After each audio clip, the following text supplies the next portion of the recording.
Bonjour à tous. Aujourd'hui, nous abordons un autre aspect de la guérison, de la conséquence de notre lutte contre nos défauts. Eh bien, ça va être un état de charité, la charité. Si l'on nous posait la question, disait Saint Grégoire de Nazianze, quel est l'objet de notre culte, de notre adoration? Eh bien, nous dirions sans hésiter la charité, car Dieu est charité. Donc retrouver cet état de guérison, c'est retrouver Dieu. C'est donc cet état de charité, parce que Dieu est source de charité, il est charité. Il est tout amour, oui. Alors bien sûr, on le verra, il y a des degrés dans la charité, et ultimement, et sa source, infinie et divine, c'est Dieu. Elle est, on l'a vu, le premier des commandements qui s'impose à nous, aimer Dieu, et car elle fonde et contient toute la loi et toutes les perfections et toutes les vertus. Elle est dans toutes les vertus. La perfection donc dépendra de notre ardeur à aimer la charité, Dieu. Donc d'abord, on l'a vu, une première conséquence, ce sera de s'aimer en Dieu, de s'aimer nous-mêmes avec charité, et non pas de manière charnelle, c'est-à-dire pour soi, de manière philotique, mais d'une manière spirituelle, en Dieu, pour Dieu, avec Dieu, en vue de Dieu, comme une créature dépendante de Dieu, et qui le sait, qui le reconnaît, et comme une personne appelée à ressembler à Dieu par une vocation divine, par la grâce divine. Donc sans cette première charité de Dieu, il n'y a pas cette charité en nous, et il n'y aura pas de charité envers le prochain, parce que c'est lié.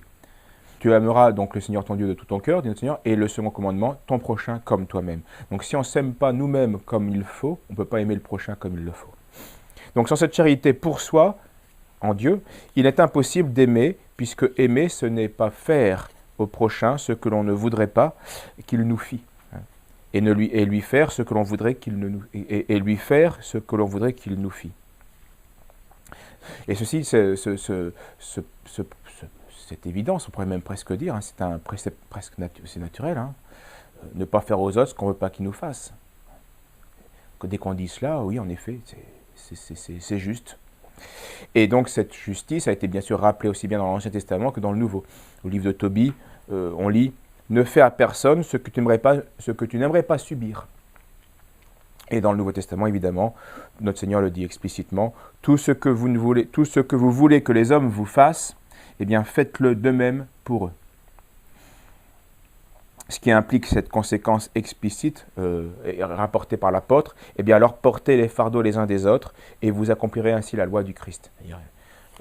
Parfois on a la peine, on voudrait de l'aide, eh bien alors aidons les autres quand ils sont dans la peine, si on peut, si on le doit. Alors ce qui fonde tout amour, c'est l'amour de soi, on l'a vu, mais comme celui du prochain, c'est l'amour de Dieu. Ou mieux, le Dieu amour, comme disait Saint Grégoire de Nazianze. Quelques citations pour bien le comprendre. Là, c'est la grande révélation du christianisme, c'est la grande caractéristique de la vraie religion du christianisme. Dieu a tant aimé le monde qu'il a donné son Fils unique, son Verbe éternel, qui s'est incarné. Dieu a tant aimé le monde. C'est mystérieux, mais c'est ainsi. Comme le Père m'a aimé, dit Jésus, je vous ai aimé. Dieu est charité. L'amour de Dieu a été manifesté envers nous en ce que Dieu a envoyé son Fils unique dans le monde afin que nous vivions par lui. Et cet amour consiste non point en ce que nous avons aimé Dieu, mais en ce qu'il nous a aimés et envoyé son Fils comme victime expiatoire pour nos péchés. Mais bien aimés, si Dieu nous a ainsi aimés, nous devons aussi nous aimer les uns les autres.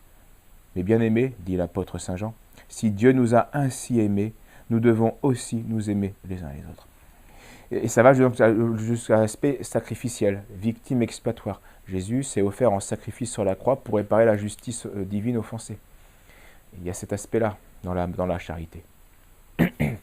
Donc c'est cet amour divin qui fonde et qui va donner les exigences de la perfection. Soyez parfaits comme votre Père céleste est parfait, dit notre Seigneur. Soyez, un autre passage, soyez miséricordieux comme votre Père est miséricordieux. Parce qu'il nous a aimés de manière miséricordieuse. Aimez-vous les uns les autres comme je vous ai aimés. Et on l'a vu, le Christ, comment il nous a aimés en étant mort en victime pour des pécheurs. D'où cette dernière conséquence explicitée par notre Seigneur, aimez vos ennemis et faites du bien à ceux qui vous haïssent. On le verra, bien sûr on le sait, il y a des limites, mais il ne s'agit pas d'aider l'ennemi en tant qu'il fait le mal, mais aider l'ennemi dans les choses naturelles auxquelles tout homme peut avoir droit. Bien sûr que tant qu'il fait le mal, il faut chercher à l'empêcher de nuire. Pourquoi ce précepte donc de ne pas haïr nos ennemis? Ça ne veut pas dire que le précepte n'est pas de ne pas s'en défendre, de ne pas les condamner, de ne pas les emprisonner, ou de les châtier. Ça, c'est ceux qui font le mal, c'est juste. Mais ne pas les haïr. Pourquoi ce précepte, dit saint Maxime? Eh bien pour t'arracher à la haine, à l'amertume, à la colère, à la rancune, pour te rendre digne de ce bien suprême qui est l'amour parfait. Bien qu'on ne saurait posséder tant qu'on n'aime pas également tous les hommes, à l'exemple de Dieu, qui aime également tous les hommes, au point de désirer leur salut. Notre Seigneur a souffert pour l'humanité tout entière et a donné l'espérance de la résurrection à tous également, même si chacun, par ses œuvres, appelle sur lui la gloire ou le châtiment. Donc, il y a bien la nuance. Il y aura gloire ou châtiment. Celui qui pêche envers le prochain, donc, eh bien, pêche non seulement envers soi-même, c'est celui qui fait du tort à son prochain, eh bien, d'une certaine manière, se fait à lui-même du tort, pêche contre lui-même. Car il méprise dans les deux cas eh bien, la nature spirituelle de l'homme, la sienne et celle de l'autre, et donc notre commune origine et notre commune vocation divine. Alors, bien sûr, il y aura des nuances, selon, je le répète, selon que l'autre sera digne de châtiment ou digne de gloire. Mais d'où cette sentence du Christ, chaque fois que vous aurez fait à ces choses, donc le bien naturel ou le bien surnaturel, à l'un de ces plus petits de mes frères, c'est à moi que vous les avez faites. Chaque fois que vous n'avez pas fait ces choses à l'un de ces plus petits, c'est à moi que vous ne les avez pas faites. C'est clair.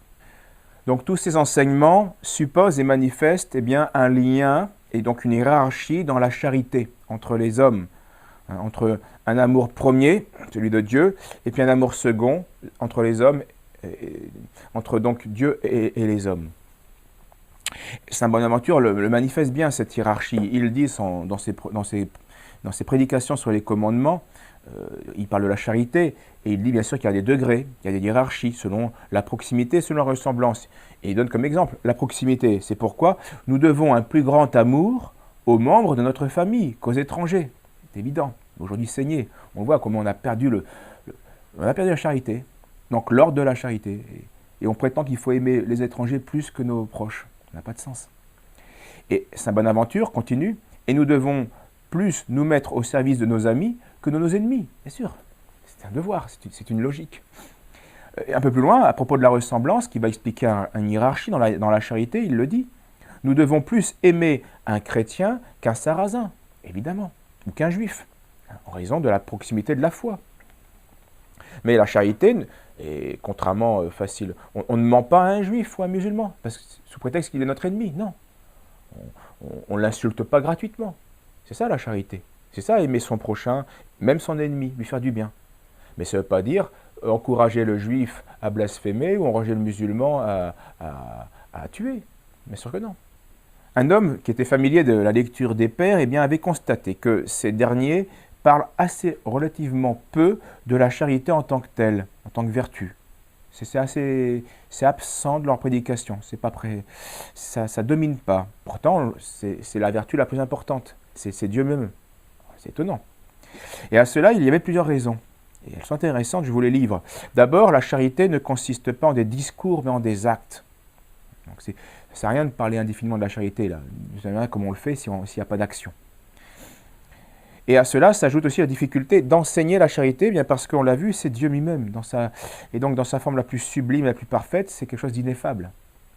Et enfin, surtout, comme l'amour de Dieu consiste essentiellement à accomplir sa volonté et à pratiquer les commandements, eh bien les pères avaient préféré parler des commandements. C'était donc la charité pratiquée. Donc ils parlaient plutôt de la lutte contre les passions pour acquérir les vertus, ce qui revenait donc à parler de la charité pratique. Et notre Seigneur, eh bien, lui aussi a martelé cette vérité. Si vous m'aimez, gardez mes commandements. Puis à un autre endroit, celui qui a mes commandements et qui les garde, c'est celui-là qui m'aime. Un peu plus loin, si quelqu'un m'aime, il gardera ma parole. Et un peu plus loin, demeurez dans mon amour. si vous gardez mes commandements, vous demeurez dans mon amour. Et cet amour de Dieu doit avoir comme nécessaire conséquence l'amour des autres, d'où cette sentence connue, que celui qui aime Dieu aime aussi son frère. Ou, disait saint Jean, si tu es ton frère, tu ne peux pas dire que tu aimes Dieu. Saint Dorothée de Gaza explique cela dans sa 6e instruction par cette image assez jolie. Supposez un cercle. Imaginez ce cercle comme le monde. Le centre est Dieu, et les rayons, la vie des hommes. Plus les hommes se sanctifient et marchent vers Dieu, ils se rapprochent du centre, et par là même, ils se rapprochent les uns des autres. Et à contrario, plus on s'éloigne de Dieu, plus on s'éloigne les uns des autres. Donc, ceci veut dire qu'il n'y a pas d'amour sans amour de Dieu. Il n'y a pas d'amour de Dieu sans la pratique des commandements. Et qu'il n'y a pas de pratique vertueuse sans une lutte contre soi-même et ses passions mondaines. C'est à ce prix-là qu'il y aura la paix entre les hommes si on se rapproche de Dieu. Et on se rapproche de Dieu si on lutte contre soi, si on pratique les commandements. Donc tout dépend de la direction que l'on veut donner à sa vie. Soit c'est l'attachement à Dieu, ou soit c'est l'attachement à soi-même, au monde. Saint Maxime écrivait en conséquence « Ne t'aime pas toi-même, et alors tu aimeras Dieu ». On a expliqué ce que ça veut dire de manière philotique.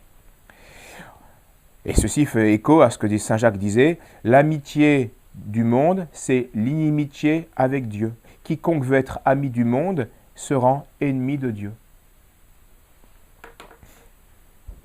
Donc l'amour parfait exige la haine du monde. En ce sens, comme l'explique saint Macaire, que les saints sont entièrement et totalement tendus vers Dieu. Ils n'ont que lui devant les yeux, ce qui n'empêche pas d'être bons et de s'occuper des autres, parce que c'est en raison de cette tension vers Dieu qu'ils vont s'occuper des autres, qu'ils vont être justes avec les autres. Ce désir les libère de tout amour du monde, des liens terrestres et de soi-même. On comprend aisément que ce n'est pas spontanément que l'homme est capable d'aimer authentiquement et parfaitement Dieu et son prochain. Cette vertu royale, comme toutes les autres vertus, mais celle-là particulièrement, va s'obtenir après un long combat. Et ça restera de toute façon un don de Dieu, tout gratuit. Cet amour de Dieu doit donc faire l'objet de nos prières, de nos supplications incessantes, afin que Dieu daigne nous faire croître chaque jour en sa grâce, dans cette charité, qu'on se rapproche chaque jour du centre. Cette prière incessante manifestera alors notre amour.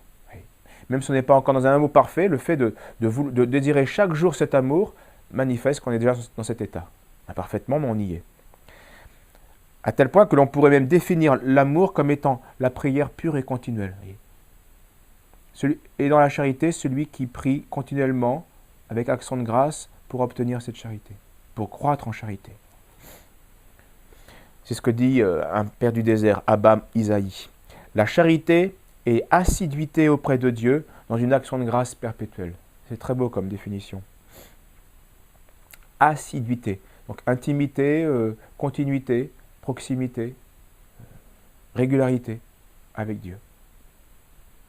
Qui aime sincèrement Dieu, dit saint Maxime le confesseur, prie aussi absolument sans distraction. Et qui prie absolument sans distraction aime aussi sincèrement Dieu. Donc l'attention à Dieu, c'est une prière. Et ça, c'est la charité. Et parfois, les gens pensent que pour faire des bonnes prières, il faut trouver les beaux livres, il faut trouver les bons textes. Non, ça peut aider, mais ce n'est pas ça. C'est l'attention à Dieu, c'est l'action de grâce, c'est les commandements. Donc sans distraction, ça signifie non seulement que l'esprit est vide de toute pensée étrangère à la prière elle-même, mais encore que le cœur est pur de tout élément déréglé, passionné. Et par là, l'homme, on le voit, est à ce moment-là parfaitement guéri, autant qu'on peut l'être ici-bas. Il a retrouvé la santé de l'âme, dont la nature est d'aimer Dieu, son principe et sa fin. Et on peut dire que le processus de conversion est quasiment achevé. Il fallait, dit saint Maxime, que la raison, au lieu de l'ignorer, porta son mouvement vers Dieu par la recherche exclusive de la connaissance. Que le concupiscible, pur de la philotie, dirigea son désir vers Dieu seul. Que l'irascible, vide de tyrannie, entrepris de combattre pour Dieu seul, et que fut créée la divine et bienheureuse charité qui se forme en eux et par qui ils sont. Donc on le voit, la charité c'est bien plus que... bien sûr on dit que la charité est le remède principal des passions, mais on peut même dire que la charité c'est la santé. Car la charité assure la santé et l'unité non seulement en notre personne, comme vient de le dire saint Maxime, en remettant l'ordre entre intelligence, volonté, irascible, concupiscible, où tout est bien ordonné, mais elle assure aussi l'unité dans le corps social, comme nous l'a expliqué Dorothée de Gaza. On se recentre vers Dieu et on se rapproche les uns des autres. Dans la mesure, bien sûr, où les membres pratiquent les commandements. Si les membres de la communauté ne pratiquent pas les commandements, la société est disloquée. C'est le cas aujourd'hui. Il n'y a pas d'unité. C'est pas parce qu'on sort les drapeaux pour un match de foot qu'il y a l'unité. Il ne faut pas rêver. La filotie règne. Et la pratique des commandements est gravement absente de nos sociétés. Alors que les passions, et justement, principalement la filotie, divisent la nature humaine, opposent les membres les uns aux autres, et donc détruit l'harmonie qui avait été voulue par Dieu. Au contraire, la charité met fin à cette dissension, elle rétablit un ordre, une hiérarchie, une harmonie, et elle procure la paix, la vraie. La vraie paix, c'est celle qui va lier à Dieu, et qui va nous lier les uns aux autres. Ça n'a rien à voir avec ce vivre ensemble qui est fondé sur l'infidélité par rapport à Dieu et sur l'amour de soi idolâtré, qui ne peut engendrer que le chaos. D'où cette remarque de saint Augustin, à propos de cette vraie paix qui lie Dieu aux hommes et les hommes les uns aux autres. La justice sera complète quand sera complète la santé. Et la santé sera complète quand sera complète la charité. Donc on cherche la justice, et on a raison. Et il y a plein d'injustices dans ce monde. Et on aura toujours malheureusement. Mais il faut chercher à la combattre, c'est évident. La justice, c'est l'injustice. Mais pour qu'il y ait cette justice, qu'elle soit sociale, qu'elle soit hiérarchique, peu importe. Cette justice, il faut que l'homme soit en bonne santé, qu'il soit juste lui-même. Et comment l'homme va être juste? Mais parce qu'il aura la charité, parce qu'il sera lui-même justifié et juste en tendant vers Dieu. Donc ces communistes, ces socialistes, ces anarchistes, ils ont raison de vouloir la justice sociale. Mais ils sont dans l'illusion, puisqu'ils empêchent, par leur infidélité, par leur agnosticisme, par leur athéisme, ils empêchent le moyen même d'avoir la justice qu'est la charité, l'union à Dieu. Donc ce qui revient à dire, que avoir la charité, c'est vivre, c'est la santé, c'est être vivant vraiment, pleinement libre. C'est ça notre vie. C'est d'être unis à Dieu et de nous aimer les uns les autres. Et ne pas l'avoir, c'est la mort. Fais cela et tu vivras, disait Jésus-Christ, en disant « Observe les commandements et aime-moi ». C'est-à-dire, en observant les commandements, tu es uni à ton principe et à ta fin. Et tu aboutis à ta fin. Donc, fais cela et tu vivras. Notre Seigneur encore, juste avant sa passion, le dit à ses apôtres « Si quelqu'un m'aime, il gardera ma parole, et mon Père l'aimera. Et nous viendrons à lui, et nous établirons chez lui notre demeure. » Proximité, assiduité auprès de Dieu dans l'action de grâce. C'est ça qui rend l'âme paisible et qui la rend vivifiante, vivante. Donc l'homme charitable, à ce moment-là, on le voit bien, c'est l'homme guéri. C'est l'homme déifié. Donc pour guérir, pour être juste, il faut être déifié. Il n'y a pas d'autre moyen, c'est notre vocation.